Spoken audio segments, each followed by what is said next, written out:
वंदे पुरुषोत्तम। श्री श्री ठाकुर जी के एक भक्त विधुदा राय चौधरी ने एक दिन ठाकुर जी से प्रश्न किया कि देश में एकता लाने में सबसे बढ़कर प्रधान बाधक सांप्रदायिक समस्या है, उसका समाधान कैसे हो सकता है।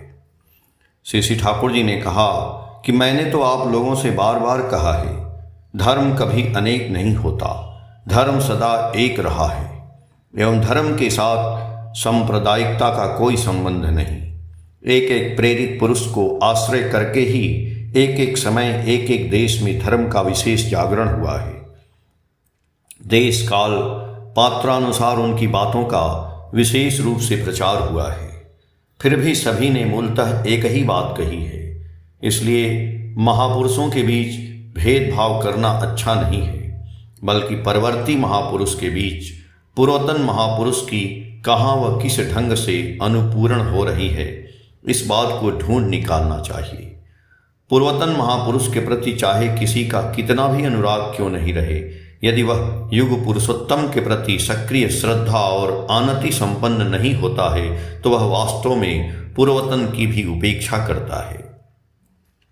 युग पुरुषोत्तम की उपेक्षा करने पर धर्म नहीं होता है। युग पुरुषोत्तम को मानता हूँ किंतु पूर्वतन को नहीं मानता, यह भी एक स्वविरोधी बात है, इत्यादि बातों का अच्छी तरह प्रचार करने की जरूरत है। आप लोगों को स्वयं हर पूर्वतन महापुरुष के प्रति गंभीर रूप से श्रद्धा संपन्न होना पड़ेगा। एकत्वानुधावनी, अनुसंधित्सा और अनुराग सहित आप लोगों को जीवन, याजन और आचरण तथा चरित्र का यह प्रमाण करना होगा कि सभी महापुरुष गण एक वार्तावाही हैं, ईश्वर एक हैं और धर्म एक है एवं युग पुरुषोत्तम ही सभी का सजीव मिलन सूत्र है। यह भी अच्छी तरह जान लें कि जो प्रकृत अवतार महापुरुष या प्रेरित पुरुष हैं, उनमें किसी ने भी कभी व्यक्तिगत या किसी प्रकार के वैशिष्ट्य को अस्वीकार नहीं किया। प्रत्युत वे वैशिष्ट्य के पालन पोषण में तत्पर हैं। कभी पूर्वतन से उनका कोई विरोध नहीं रहा है। प्रत्युत पूर्वतनों की प्रतिष्ठा व परिपूरण में ही उनका उदग्र आग्रह रहा है। मुझे तो ऐसा प्रतीत होता है कि जब तक परवर्ती महापुरुष नहीं आते हैं तब तक पूर्वतन महापुरुषों की कद्र सही रूप में नहीं समझी जाती। परवर्ती में पूर्वतनों का एक परिणति दिख पड़ता है। जौहर ही जौहर को पहचानता है। परवर्ती के निकट पूर्वतन का समग्र रूप पकड़ में आ जाता है। दरअसल दोनों एक ही हैं, किंतु शरीर रूप में तो वे अपनी प्रशंसा अपने आप नहीं कर सकते हैं। इसलिए परवर्ती के रूप में आकर पूर्ववर्ती का याजन करते हुए पूर्ववर्ती के प्रॉपर प्रॉस्पेक्टिव यथायथ परिप्रेक्षित में देखने व समझने में सहायक होती हैं। उनकी ऐसी नीति एवं उद्गति स्वाभाविक होती है। जिनमें ऐसा चरित्रगत लक्षण नहीं है, प्रकृत महापुरुष नहीं हो सकते। यह बात शपथ लेकर कही जा सकती है। जहाँ प्रकृत पूरक पुरुष का आविर्भाव होता है, वहाँ धीरे धीरे पूर्वतनों के प्रति धृकृत अनुरागियों का समागम होता है। प्रकृति की टान के कारण ही वे एक साथ एकत्रित होते हैं एवं युग पुरुष के चरण तल आकर मिलते हैं। इसलिए यह देखा जाता है जब वे आते हैं तब नाना मत, नाना पथ, नाना ढंग के अकृत्रिम अनुरागी जो होते हैं, यानी एक वाक्य में जो प्रकृत इष्टानुरागी होते हैं, वे अपने आप उनके निकट आकर जुट जाते हैं। यही है विधि का विधान। किंतु सभी तो उस तरह व्याकुल होकर उन्हें नहीं ढूंढते। इसलिए याजन के जरिए महापुरुष के प्रति मनुष्य के हृदय की क्षुधा को जगा डालना चाहिए। उस समय वर्तमान को केंद्र करके ही विभिन्न संप्रदायों की एक मिलन भूमि तैयार होती है। वे अपने अपने संप्रदाय के सत्ता संवर्धनी वैशिष्ट व स्वतंत्रता को छोड़ते हैं, ऐसी बात नहीं है।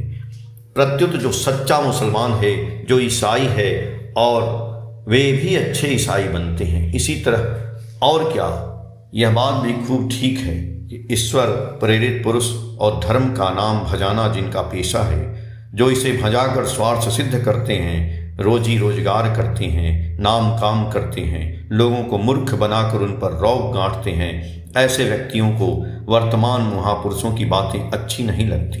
बल्कि ये युग पुरुष के विरुद्ध जोर शोर से लग जाते हैं। किंतु युग पुरुषोत्तम के प्रति अनुरक्त आचारवान बुद्धिमान याजक यदि रहते हैं तो धीरे धीरे मनुष्य यह समझ जाता है कि कौन सच्चा है और कौन झूठा है। इसलिए सब कुछ आप लोगों पर ही निर्भर करता है। मनमथदा ने उस बार मुझसे कहा था कि बरिसाल के किसी ग्राम में सत्संगी कर्मियों की वक्तृता सुनकर मुसलमान लोग इतना मुग्ध हो गए कि बाद में मौलवियों की वक्तृता उन्हें अच्छी नहीं लगने लगी।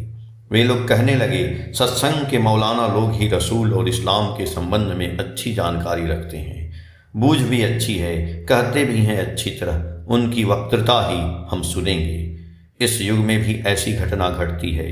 अस्तु, अब काम करने की जरूरत है। आप लोगों के घर में माल यथेष्ट हैं, फिर भी आपने बांटा नहीं, चाहे जिनकी जितनी सांप्रदायिक बुद्धि क्यों न रहे। मैंने तो अब तक सुना नहीं किसी को इस्लाम प्रसंगे किताब अच्छी नहीं लगी। केष्टोदा से मैंने यह बात सुनी है कि मौलाना अकरम खां जैसे व्यक्ति भी उस किताब को पढ़ने के बाद छोड़ते नहीं, किंतु हम लोगों ने स्वयं इस किताब को पढ़ा नहीं। 20 व 10 लोगों में उसका प्रसार नहीं किया, प्रचार नहीं किया। हम लोगों के जैसा क्या और दुनिया में कोई बेवकूफ़ है? परम पिता की दया का दान पाकर भी हम सदुपयोग नहीं कर पा रहे हैं। हरेंद्र बसु ने बोला, आपने कहा है प्रकृत धार्मिक प्रत्येक हिंदू ही मुसलमान तथा ख्रिस्तान है। प्रकृत धार्मिक प्रत्येक मुसलमान ख्रिस्तान ही हिंदू है, ऐसी बात का अर्थ क्या है? श्री ठाकुर जी ने कहा, मैंने तो पहले ही कहा है, ईश्वर एक हैं, प्रेरित पुरुष गण एक वार्तावाही हैं, एवं धर्म भी एक है। धर्म का अर्थ है वही आचार, वही चिंता, वही चलन जिससे मनुष्य सपरिवेश सर्वतोमुखी बचने बढ़ने के पथ पर देश काल पात्रानुसार अपने अपने वैशिष्ट्य का अनुसरण करते हुए आगे बढ़ता रहे। तभी एक के धार्मिक चलन का दूसरे के धार्मिक चलन से कोई मूलगत विरोध नहीं रह सकता है। यद्यपि वैशिष्ट्यानुसार दोनों का चलन स्वतंत्र रह सकता है। इस रूप में हर धार्मिक व्यक्ति एक ही पथ का पथिक है। इनके अलावा यदि किसी प्रेरित पुरुष के प्रति कोई निष्ठा संपन्न होता है, उस एक के प्रति निष्ठा रखकर अनुसरण के जरिए अन्यान्य प्रेरित पुरुषों को भी एक साथ अनुसरण हो जाता है। जैसे यदि मैं रामकृष्ण देव को अनुसरण कर चलूं तो उसके जरिए मेरे द्वारा श्री रामचंद्र, श्री कृष्ण, श्री बुद्ध, ईसा, मोहम्मद, चैतन्य देव सबों का अनुसरण हो जाता है, क्योंकि इन सबों की मूल नीति एक है। प्रत्येक महापुरुष का यह निर्देश है, अन्य महापुरुषों के प्रति श्रद्धा रखकर चलना। इसलिए यदि उनमें से किसी एक को प्रेम करता हूँ तो सभी को स्वभावतः उन्हीं की विभिन्न मूर्ति समझकर प्रेम करता हूँ। जो उनके अनुगामी हैं उनको भी अपना व्यक्तित्व समझकर प्रेम करूँगा। यह तो स्वाभाविक है। तब तो खाँटी मुसलमान, खाँटी हिंदू, खाँटी ईसाई में भेद कहाँ है?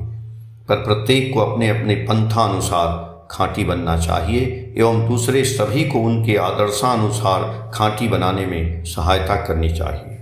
तभी एक गुरु के निष्ठावान शिष्यों के बीच जैसा भाव होता है, विभिन्न संप्रदाय के लोगों में भी वैसा भाव होगा।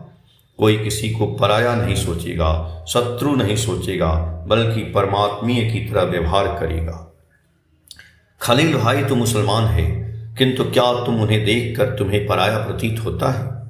तब देखा कि विधि अनुसार चलने से एकता आती है और मेल बढ़ता है, किंतु कन्वर्ट धर्मांतःकरण करके मिलाने की जहाँ प्रचेष्टा है उसमें गड़बड़ी रहती है। धर्म कभी परिपूर्णी कृति कृष्टि और कृति पुरुष को अस्वीकार करना नहीं सिखाता है। ऐसी शिक्षा में विश्वासघातकता का बीज छिपा रहता है, इसीलिए उससे मनुष्य का कभी मंगल नहीं होता है। धर्म का काम ही है मनुष्य को अपने वैशिष्ट में सुप्रतिष्ठित करना, आत्मस्थ करना। यदि कहीं इसमें गड़बड़ी होती है तो उसे दूर करना। जय गुरु।